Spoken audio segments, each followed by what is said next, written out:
Hello and welcome to episode 37 of my Factorio gameplay. My name is Poober and we are starting here in the oil refinery section of my base, which means this is what we're going to be focusing on today. What we're looking at here is just a temporary setup that I've been wanting to upgrade for the last several episodes. So today we're going to be ripping it up and replacing it with something much bigger and better and far more permanent. So where we're standing now used to be the old oil refinery section, but I just got done ripping that up, as you can tell from the right hand side over here. And I added our belts down a little bit lower, made it a lot longer than it was previously, and added a couple walls and things like that. I also wanted to make sure that we have plenty of room for a walkway and for maybe even another train station or several in the future, because one thing I tend to forget is adding in enough space. And I tend to make our factories way too close together. So what I want to do next is start planning where we're going to be putting our next blueprint for the oil refinery section.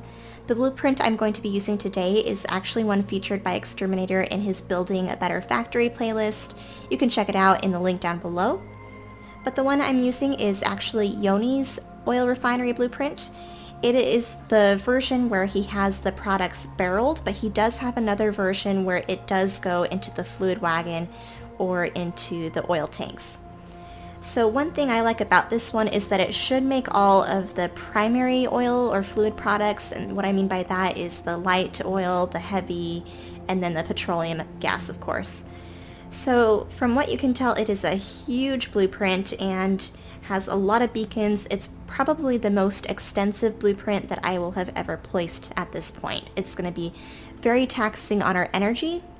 So to prepare for that, I did add a couple more nuclear plants. If we zoom in here, you can see we now have 6 of these tiled nuclear reactors going on here.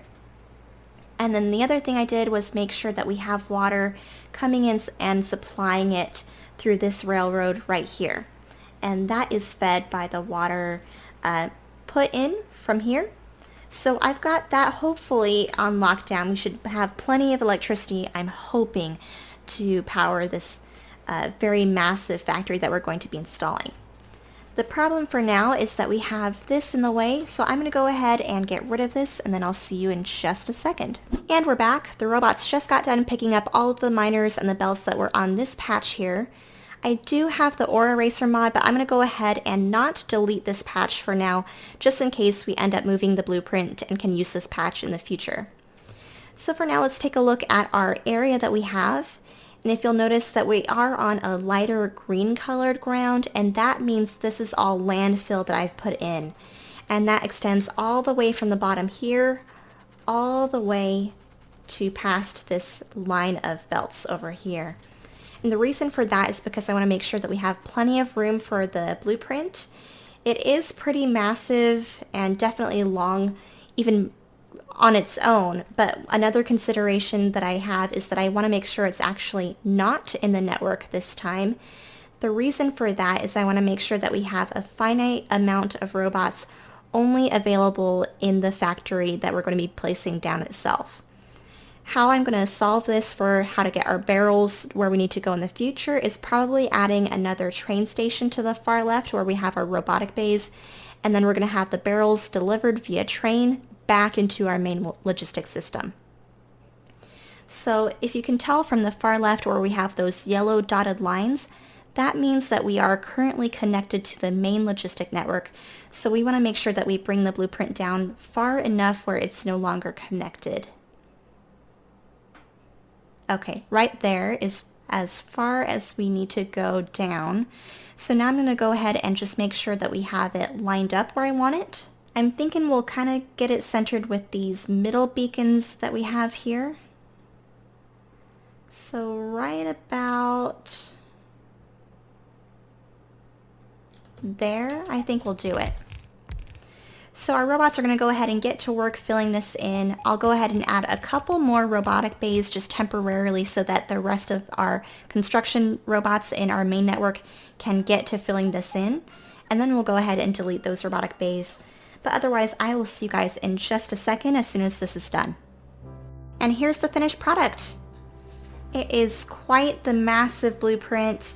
Thankfully, I had a ton of supplies stored up, including all of these Speed 3 modules that are going in all of the beacons here, and then a ton of the productivity modules as well in the refineries and the chemical plants themselves.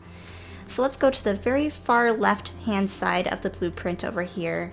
This is where we have our robotic bays, and one thing I realize will be an issue is that we do have these requester chests for our steel barrels here, and that will be a problem since we don't have them connected to the main logistic network. So what I think I'm going to do, probably off camera, is put in a train station here where we'll have either the barrels delivered to this section here, or we can have steel delivered or iron delivered to go into making the barrels that can then be used in this section here by the logistic robots. So once we have all of the fluid, it will then go through the final plants here. We have lube over here, and then we have our light oil, and we even have heavy oil over here, and then those all get transferred over here along with petroleum gas, of course, into these chemical plants, which will then get put into these active provider boxes. I think I'm going to change these as well to passive provider because, again, it won't be connected to the main logistic network. So let's go ahead and go down to the far hand section over to the right, past all of these many refineries. And this is where we have a ton of the smarts that go into this factory. Now, it's a little bit more complicated than I have the knowledge to explain, but the gist of it is that once the oil is delivered, the crude oil that is, it will then get transferred into these pumps here, which will then get into these storage tanks, and then from there, the storage tanks feed it into the main refineries over to the left-hand side. These lights are red for now because there is no oil getting pumped, but I believe they will turn green once they are beginning to work. So we now have our train station completely set up with our main train line that we have here, and we have a couple oil farming stations ready to go. We have this one over here to the upper right hand section just from where we are, and then another one over here where I don't have any viewing coverage of that right now. But let's go ahead, we'll see if we can get our first oil delivery and then figure out if this works, and then secondly, if we have enough power to supply this when it is working. So where's my trains? Let's see, we have... Oh, maybe I don't have any trains yet. So what we'll need to do is go ahead and request some real quick, and we'll get it installed, and then we'll go ahead and get our first oil input. Alright, our first train is fueled and ready to go, so we're going to go ahead and turn it on and send it on its way to one of the oil farming stations. That's going to be either this one over here or the more northern one, and then we'll be back once it's all full of crude oil and ready to drop off its supply.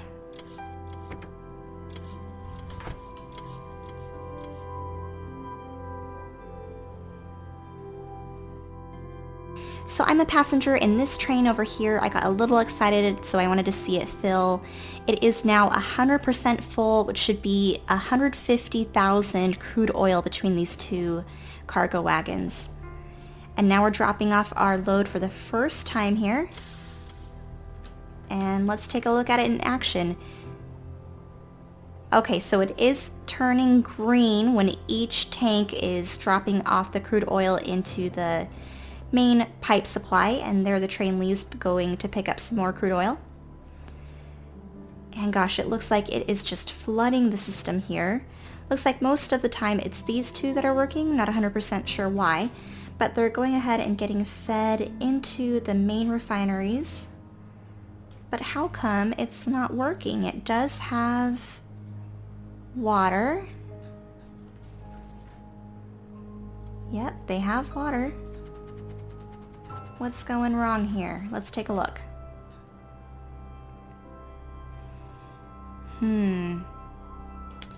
I was afraid of this. I was really hoping it would work out just 100% the first time, but I guess that was a little naive of me. Okay, so I think I figured out the problem. What happened was that we ran out of our barrels to continue feeding into the assembly machines here and getting supplied into the active provider boxes that we have over here. So without any further barrels, it's just kind of plugged up in the pipeline for now.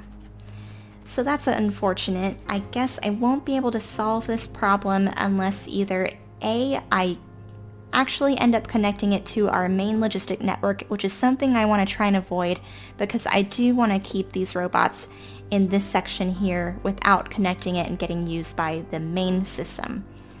The alternative, or plan B, is we go ahead and add in our train system to drop off the barrels or the other products to make the barrels, and then we'll be able to give it a really good test run.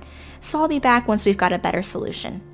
And here we are with what is most likely just going to be a temporary solution, but let me show you what I've done so far.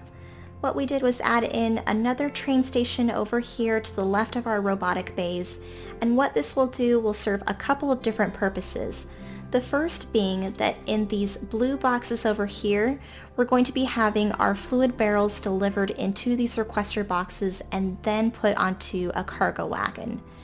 The red or the passive boxes over here are going to be doing the second purpose, which is picking up steel off of the cargo wagon that will fit in this slot and putting it into the boxes, where then we'll have our robots pick up the steel and put it into the two assembly machines that I put in here.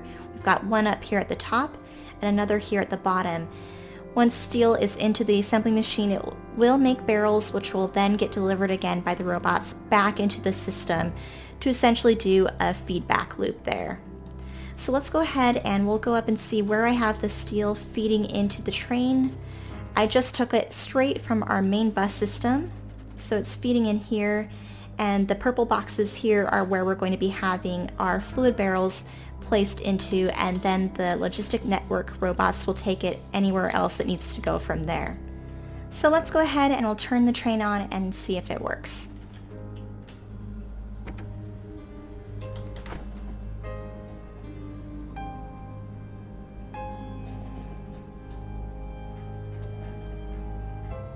So it looks like this factory is definitely working. We've got our bots supplying the cargo wagon here with the fluid barrels, as well as dropping off the steel where it needs to go and cycling it through this little section here. In terms of our refineries, looks like those are still working. They're still on. We've got our fluid coming in. Looks like these have mostly stopped though because they're just about empty, which is why these lights are red. So it's going to turn off in just a second here. But this has really been a much more efficient way of getting our oil products than my previous design. So with that said, it's been a long episode worth of troubleshooting and getting a lot done. So I think we're going to call it here, but I appreciate you all so much for joining me, and I hope to see you for the next one.